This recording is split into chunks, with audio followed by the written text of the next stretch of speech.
నమస్తే రమగారు. నమస్తే జయ. రమగారు చెప్పండి, ఈరోజు మాకు ఏం స్టోరీ చెప్తున్నారు, లేకుంటే ఏదైనా టాపిక్ చెప్తున్నారా? ఏం చెప్తున్నారు మాకు?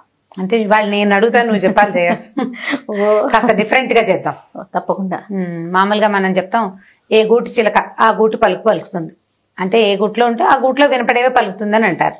నీ ఉద్దేశం ఏమిటి దాని మీద? ఖచ్చితమే, కానీ నాకేమనిపిస్తుంది అంటే మన చుట్టూ ఉన్న వాతావరణ ప్రభావం కూడా ఉంటుంది కదా. ఒక గూడు ఉంది ఒక చోట, అది ఉన్న ప్లేస్ని బట్టి మారిపోతుంది కదా. అవును అని అనిపిస్తుంది నాకు. కాదంటారా? అవును, నిజం కొంత మటుకు. కాకపోతే గూడు అంటే మన లెక్క ప్రకారం ఇల్లు కదా. అవును. ఇంట్లో ఉన్న వాతావరణం ఎక్కువ డామినేట్ చేస్తుంది. మనం చుట్టుపక్కల బయట నేర్చుకుంటాం, బయట నేర్చుకొస్తాం, కొంత స్కూల్కి వెళ్తాం, స్కూల్లో ఏవో కొన్ని నేర్చుకుంటారు పిల్లలు. బట్ ఇంట్లో ఒక రకమైన ఎన్వైరన్మెంట్ ఉందనుకో, అంటే ఇంట్లో ఏదో కార్పొరేట్ స్కూల్కి వెళ్తారు, అంతా ఇంగ్లీషు ఉంటుంది. ఇంట్లో కనుక శ్రీకాకుళం భాష ఉంటే వాడు ఇంగ్లీష్ ఎందుకు మాట్లాడతాడు, శ్రీకాకుళం భాషే మాట్లాడతాడు కదా. వాళ్ళది అంటే ఎక్కడో ఒక చోట నేటివిటీ మిస్ కాదు, నేటివిటీ పోదు. ఇంట్లో బూతులాడే అమ్మో నాన్నో, బూతులాడే తాతో నాయనమ్మో అలా ఉన్నారనుకో, ఆ పదాలు ఆటోమేటిక్ గా సహజంగా, అంటే అది బూతుగా కాదు, న్యాచురల్ వేలో వచ్చేస్తాయి. మనం మాట్లాడే పడికట్టు పదాలు, వస్తువులకి మనం పెట్టే పేర్లు.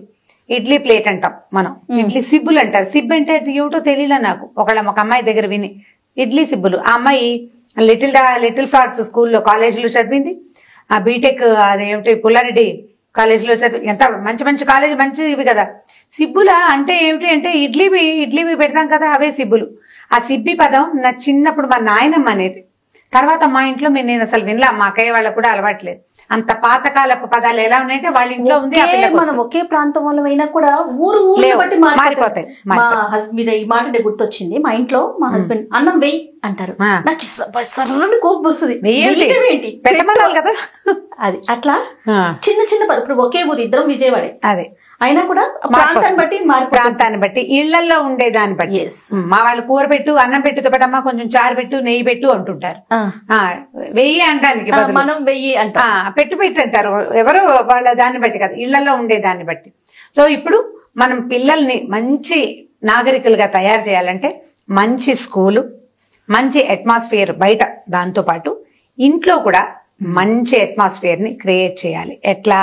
మొదటిది మీ భాష, మీ భావాలు, మీ ఉద్దేశాలు, ప్రపంచం పట్ల మీరు ఎట్లా రెస్పాండ్ అవుతున్నారు, ఎట్లా రియాక్ట్ అవుతున్నారు అనే దాన్ని బట్టే వాళ్ళు దేశ ప్రేమికులుగాను, లేదా దేశ భాష పట్ల ప్రేమికులుగాను, సమాజం పట్ల ప్రేమికులుగాను ఉండడానికి అవకాశం ఉంది. మీ ఇంట్లో మీరు ఈ దేశం మాకేమిచ్చింది అని మాట్లాడుతుంటే వాళ్ళు కూడా అదే మాట్లాడతారు. మనం దేశ ప్రేమికులుగా ఉన్నాం, మనకి బాగా దేశభక్తి ఉంది, ఇండియా ఎంతసేపు దాని గురించి మాట్లాడతాం. పిల్లలు ఆటోమేటిక్ గా అలాంటి భావాలు, ఎవడో 10 మందిలో ఒకడు కొంచెం వ్యతిరేకంగా ఉంటారు కానీ జనరల్ గా అదే వస్తుంది. ఇప్పుడు దీని మీద మనకి ఎన్ని కథలు ఉన్నాయో జయ, ఎన్ని రకాల కథలు చెప్పుకోవచ్చు మనం. చిన్న కథలు అసలు 2 పేజీలు 1 పేజీల కథలు చందమామల్లో కూడా కోకొల్లలుగా దొరుకుతాయి. మా చిన్నప్పుడు ఒక కథ చెప్తుండేవారు. ఇది సీనమత్త అని ఆవిడ మా బంధువులు, ఆవిడ ఒకసారి చెప్పగా, కాదరమ్మ గారు ఇప్పుడు ఇంతకీ మీరేమంటారు? ఏ గూటి చిలక ఆ గూటి పలుకుతుంది, కానీ చుట్టూ ఉన్న వాతావరణం బట్టి మార్పు రాదంటారా? కొంతే వస్తుంది అంటున్నాను. వాడి మెయిన్ థీమ్ ఇంట్లోనే ఉంటుంది, పిల్లల మెయిన్ థింగ్ ఇంట్లోనే ఉంటుంది. ఓకే, గూట్లో మెయిన్, గూడు మెయిన్ అంతే, మిగిలినవన్నీ ప్లస్లు. ఓకే, నువ్వు అత్యద్భుతమైన స్కూల్లో చేర్చినా నువ్వు ఇంట్లో శ్రీకాకుళం భాషే మాట్లాడతామంటే పిల్లలు దాంట్లో నుంచి బయటపడలేకపోతారు. స్కూల్ వరకు ఆ భాష మాట్లాడినా మళ్ళీ ఇంటికి వచ్చినాక యాజ్ ఇట్ ఈస్ అయిపోతారా? అంతే. ఇప్పుడు నేను భాష శ్రీకాకుళం అంటే ఎక్కిరిస్తున్నాను అనుకోకండి. యాస మనకి ఏదైనా అది మన భావాలు ఎటువైపు ఉంటే అటు. ఎవరినైనా సరే కొట్టైనా లాక్కోవాలనే ఉద్దేశం ఇంట్లో ఉన్న వాతావరణంలో ఉందనుకోండి, పిల్లడు కొట్టేవాడుగానే ఉంటాడు. హెల్ప్ చేయాలనే భావం ఇంట్లో ఉందనుకోండి, హెల్ప్ఫుల్ గా మారడానికి అవకాశం ఉంటుంది. 100% అంటే 100కి 100% అని నేను చెప్పను, 90% అవకాశం ఉంటుంది. సో ఇల్లే మెయిన్ ప్రయారిటీ, ఇల్లే మెయిన్. దీని నుంచి నువ్వు చేర్పించే స్కూలు, నువ్వు పంపించే ట్యూషన్, మీరు పిల్లల్ని కలిపే సోషల్ గ్యాదరింగ్స్, మనం పిల్లల్ని ఎక్కడికి ఆడుకోవడానికి పంపిస్తున్నామో, మనం ఎవరిని కలవడానికి వెళ్తున్నామో అవన్నీ ప్లస్. ఏం చూపిస్తున్నాము, మనం ఏ ఊళ్ళు తీసుకెళ్తాం, మనం ఎవరిళ్ళకి తీసుకెళ్తాం, మన దగ్గర మనకున్న సమాజం ఏమిటి, మనతో పాటు ఉండే సోషల్ ఇదొకటి ఉంటుంది, ఎన్వైరన్మెంట్ ఒకటి ఉంటుంది కదా, అవన్నీ ప్లస్లు. మొదటిది ఇల్లు, అంతే. ఇక అందులో ఎలాంటి డౌట్ లేదు. ఇంట్లో చూసిన దాన్నే పిల్లలు చేస్తారు. మా అక్క అంటుందండి ఇప్పుడు విత్ ఒకటైతే మొక్కటి వస్తుందా అని. రాదు కదా. ఏదైనా గబుక్కున్న పిల్లలు ఏదైనా చేస్తే వాళ్ళ నాన్నలాగానే చేస్తుంది అట్లా అంటే మరి అంతే కదా. విత్ ఒకటేస్తే మొక్క వస్తుంది, అది రాదు కదా. అది రావడానికి అవకాశం లేదు. అయితే ఒక కథ చెప్తాను చూడండి, సరదాగా బాగుంటుంది. ఒక ఊళ్ళో ఒక ముసలమ్మ ఉంది. ఆవిడ చాలా ధనికురాలు, బాగా డబ్బుంది. ఒక దూరపు మనవరాలు వరుస అయ్యే ఒక పిల్లని ఆవిడ పెంచుకుంది. సొంతంగా పిల్లలు లేరు. అయితే ఈ పెంచుకుంటే ఈ పిల్ల బయట ఎక్కడి నుంచో వచ్చింది. ఈ పిల్లని ఈవిడ ఏం చేసేదంటే, బాగా ధనికురాలు కదా, దాన్ని ఎక్కడికి ఆడుకోవడానికి వెళ్ళనిచ్చేది కాదు. చాలా గట్టిగా పట్టుకునేది, బయటికి వెళ్ళనిచ్చేది కాదు. ఎవరితోటన్నా కలిసి దిష్టి తగులుతుందని, కింద పడిపోతావని. మనం కూడా చేస్తాం అట్లాగే. నలుగురిలోకి వెళ్తే దిష్టి అయిపోతుంది. 4 నగలేసేది పిల్లకి. దాన్ని బయటికి తీసుకెళ్లి ఎవరికైనా చూపిస్తే అందరు అమ్మో దీనికి ఎన్ని నగలు అని దిష్టి కొడతారు కదా, అందుకని బయటికి వెళ్ళనిచ్చేది కాదు. పిల్లలకి ఏమని ఉంటుంది, నగ నాణ్యం పెట్టుకుని మంచి బట్టలు వేసుకుంటే అందరికీ చూపించాలని ఉంటుంది. అదే చూపించేది కాదు. దానికి అలంకారం చేసి ఇంట్లోనే కూర్చోబెట్టేది. వస్తువులు ఇచ్చి ఇంట్లోనే ఆడుకోమనేది. ఎవ్వరికి ఏమీ ఇవ్వనిచ్చేది కాదు, ఎక్కడికి పోనిచ్చేది కాదు. అయితే ఈ పిల్ల ఏం చేసేది, మెతగ్గా అవ్వ వెనకాల, దానికి బీద ఇంట్లో నుంచి వచ్చింది పాపం. ఆ పాప అవ్వ దగ్గర డబ్బులు ఉన్నాయి, కొన్నాళ్ళు అణుకుగా ఉంటే బాగుంటుందని వాళ్ళ అమ్మ నాన్న దాన్ని బాగా నచ్చజెప్పి పంపించారు. అది చనుక్కుంటుండేది, ముసలిముండ చస్తే పీడ విరగడవుతుందని అనుకుంటూ ఉండేది. ఎప్పుడు చస్తుందో, దీని పీడ ఎప్పుడు విరగడవుతుందో చస్తున్నానని చనుక్కుంటూ ఉండేదన్నమాట. అయితే ముసలమ్మకి వినపడేది కాదు అది, అది కొనుక్కుంటూ ఉండేది.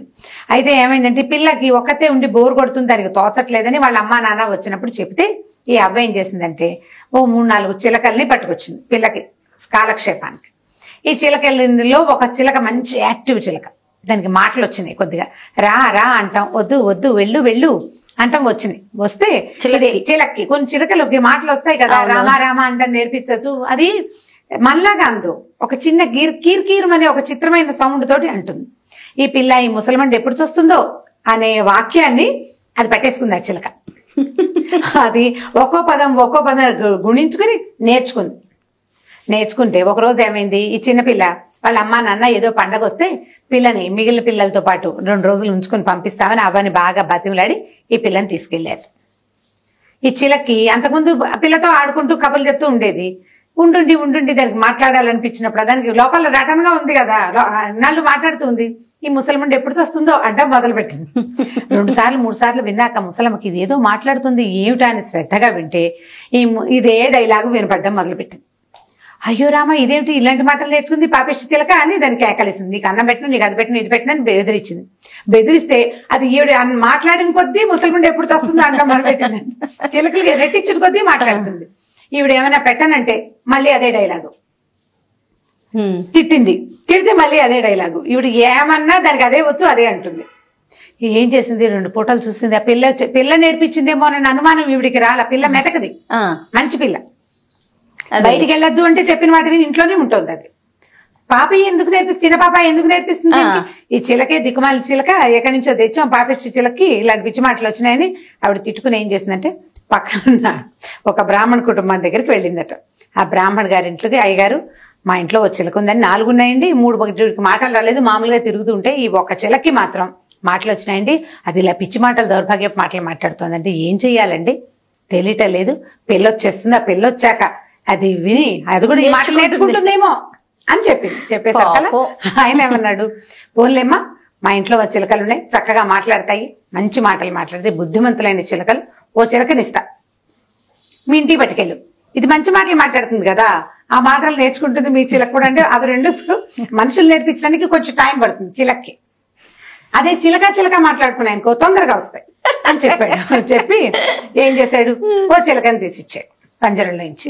ఈవిడ చిలకని ఎత్తుకుని ఇంటికి తీసుకుపోయింది. సరే 2 చిలకల్ని, ఈ చిలకని ఆ చిలకని ఓ పంజరంలో పెట్టింది, చేరుకో జాంపండ్లు పెట్టింది. పెట్టాక చూస్తోంది ఇద్దరు 2 ఏం మాట్లాడుకుంటాను. కాసేపు మొహమొహాలు చూసుకునే మాట్లాడుకోవట్లా, కూర్చునే కామ్గా. కొత్త మనిషి కొత్త చిలకలను చూసేసరికి మాట్లాడలా. ఓ పూట గడిచింది, ఈవిడేదో పెడదాం అనుకుంది. ఆ పిల్ల చిన్నపిల్ల ఆ పూట వస్తుందని పిల్ల కోసం ఏర్పాట్లు చేసుకుంది. వంట చేసేసింది, స్వీటు పాయసం గీసం చేసి పెట్టింది. పిల్ల రాగానే తిట్టుందని బట్టలు దాని పక్కలు అన్ని దులిపెట్టింది. అప్పుడు ఈ చిలకలు మెల్లిగా కీర్మంట మొదలెట్టే మాట్లాడుకుంటున్నాయని వింటుంటే ఈ ఇంట్లో ఉన్న చిలకంది, ముసల్మండి ఎప్పుడు చూస్తుందో అనగానే ఈ బ్రాహ్మణ గారి చిలకంటది, అభీష్ట సిద్ధిరస్తు.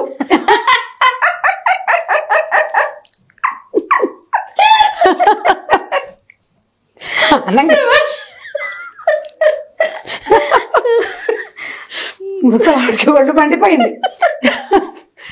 అది అడగటము ఇదేమో వరం ఇచ్చేయటం, ఇది దీవించడము రెండు సరిపోయినాయి. ఇంకా అక్కడి నుంచి మీ మొహాలు మండలం నోడు మూసుకోండి అనగానే మాట్లాడిన మనుషులు మాట్లాడేసరికి ఈ చిలక రెచ్చిపోతుంది కదా, వీళ్ళ ఇంట్లో ఉన్నది ఇది అంటుంది, అది కూడా అంటుంది.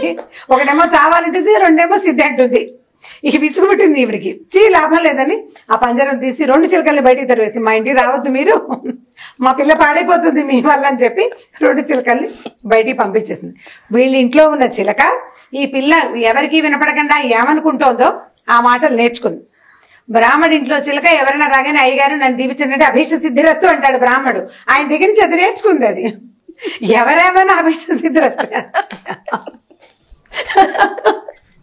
అన్నిటికీ అభీష్ట సిద్ధిరస్తాయి.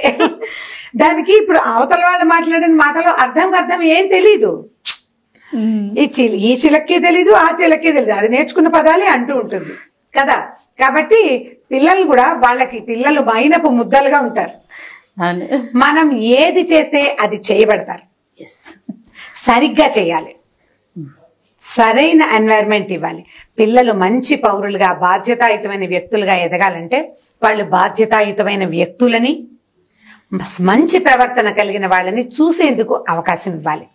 దానికి మనం కొంత మారాలి. మన ఎన్వైరన్మెంట్ లో కూడా కొంత మార్పుని మనం సాధిస్తే, ఇప్పుడు అమ్మ నాన్న చదువుకోలేదనుకో జయ, పిల్లల్ని చదివించాలనుకుంటారు. ఇప్పుడు వీళ్ళు చదువుకోలేదు కదా, వీళ్ళు ఎలా ఎన్వైరన్మెంట్ ఇస్తారండి అని అడుగుతావు. నీవు నెక్స్ట్ ప్రశ్న అదే. చదువుకోకపోతే వీళ్ళు ఏమంటారు, నాన్న బాగా చదువుకుని పెద్దవాడు వెయ్యి బోళ్ళంత డబ్బు సంపాదించారా,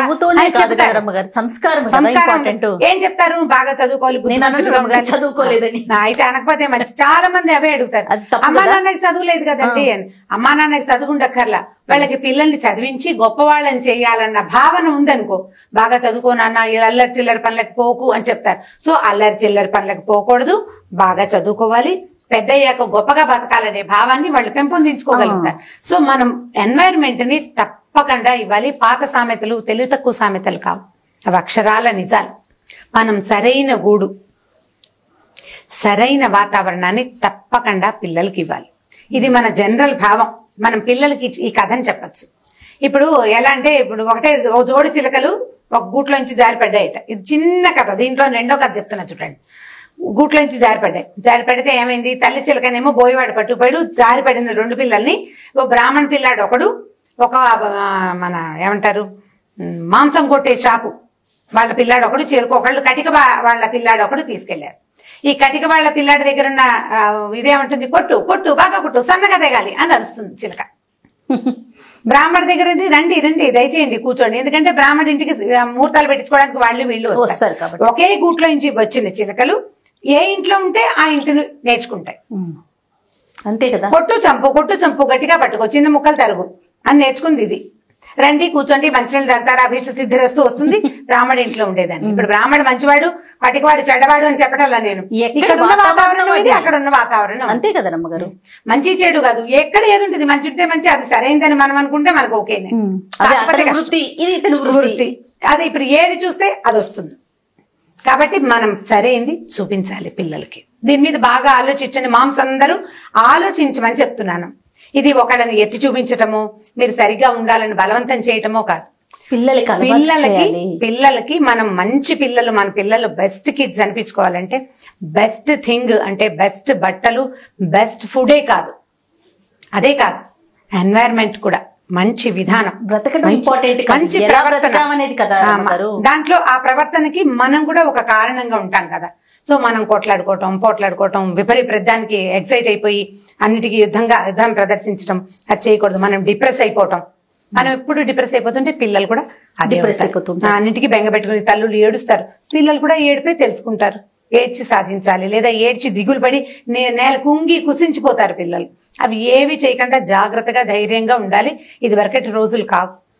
ఆడపిల్లలు చక్కగా చదువుకుని బాగా వృద్ధిలోకి వస్తున్న రోజులు కదా. సో దీని మీద ఆలోచించి పిల్లలకి సరైన ఎన్వైరన్మెంట్ ఇవ్వడానికి ప్రయత్నం చేయండి. తల్లుల బాధ్యత పెద్దది, తండ్రుల బాధ్యత దాంతో అంత సమానం కాదు. కొంచెం వెనకాల ఉన్నారు వాళ్ళు, కొద్దిగా వెనక్కుంటారు వాళ్ళు, మనం హెచ్చు బాధ్యత వహిస్తాం. కాబట్టి కొంచెం కేర్ఫుల్ గా మంచి వాతావరణాన్ని ఇవ్వడానికి ప్రయత్నం చేయండి.